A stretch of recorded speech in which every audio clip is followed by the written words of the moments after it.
தஸ்வின் அப்படின்றவங்க கமெண்ட்ல சொல்லியிருக்கிறாங்க, கடன் ரொம்ப அதிகமாயிடுச்சு சார், என்ன பண்ணணும்னு தெரியல. விருச்சிக ராசியில பிறந்திருக்கிறாரு. விருச்சிக ராசியில பிறந்த நண்பர்களே, கடன் பிரச்சனையா?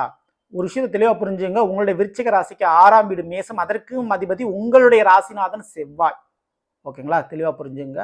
அந்த செவ்வாய் பலம் இழப்பது, நீசம் அடைவது எங்கன்னா கடகத்தில். உங்களுடைய 6ஆம் வீடான மேஷத்துல உச்சமடையக்கூடிய கிரகம்னா யாரும் சூரியன்.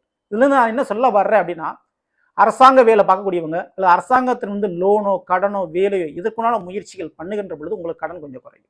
தந்தை மற்றும் தந்தை வழி உறவுகள் மூலமாக கடன் பிரச்சனை கொஞ்சம் தீர்றதுக்கு வாய்ப்பு உண்டு. அவர்களிடமிருந்து கொஞ்சமாவது காசு வாங்கி நீங்கள் கடன் பிரச்சனையில் ரொட்டேஷன் பண்ணும்போது கடன் பிரச்சனை குறையும். அதே போல் குறிப்பிட்டு அமாவாசை அன்று முருகனுடைய வழிபாடு, முருகனுக்கு அபிஷேக ஆராதனைகள், குறிப்பிட்டு பால் அபிஷேகம் மற்றும் மஞ்சள் அபிஷேகம். இந்த மஞ்சள் அபிஷேகம்ன்றது கடனை தீர்க்கும், கடனை குறைக்கும், கடன் மட்டுமில்ல நோயும் தீர்க்கும். சரிங்களா? அதுவும் அமாவாசை திதி என்று முருகனுடைய வழிபாடு இப்படி செஞ்சீங்கன்னா கடன் அப்படின்றது உங்களுக்கு படிப்படியாக குறையிறதுக்கு வாய்ப்பு ரொம்ப ரொம்ப உண்டு. சரிங்களா? அதே போல பழனி சென்று முருகனை வணங்குகின்ற பொழுது நோயா இருக்கட்டும், கடனா இருக்கட்டும், எதிரியா இருக்கட்டும், வீழ்வது நிச்சயம். சரிங்களா? இதை மட்டும் நீங்க தவறாம நீங்க பண்ணிக்கோங்க.